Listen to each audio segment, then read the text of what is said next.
wamepokea mapendekezo ya kuligawa jimbo la Ludewa, na mapendekezo haya yanataka vikao vya juu kwa maamuzi, kwa sababu sisi sio waamuzi.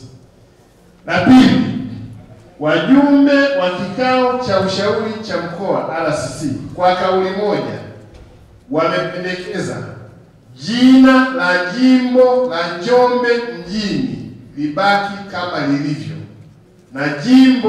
na jina la jimbo la Njombe kusini limependekezwa kutokubaliwa.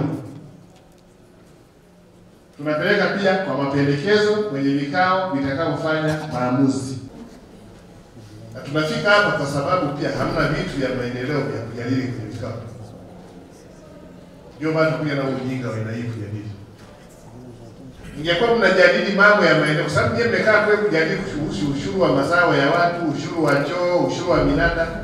Ndio maana tunakuja na ajenda za kujadili kwamba tuwe na kusini na vitu gani. Kwa sababu hapa ni makao makuu ya mkoa wetu. Sasa una jimbo la Lindi Kusini,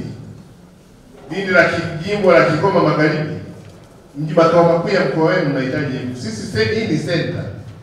Waweza kugawanyika wote, lakini mna protect center yenu. Sasa maana yake ni nini mwenyekiti? Tunarudi kule tena kwenye Njombe Kusini.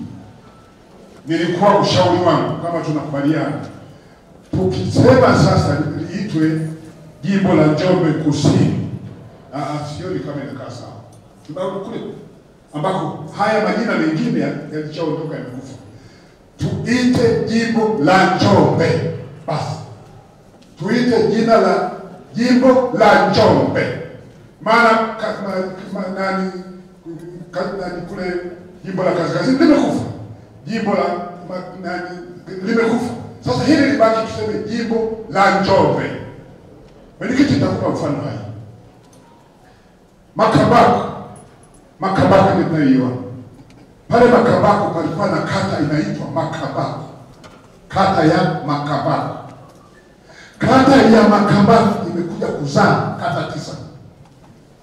Kutoka kata moja iliyokuwa inaitwa kata ya Makambako zikazaliwa kata 9. Hivi sasa mnavyoziona pale. Kutoka kata moja.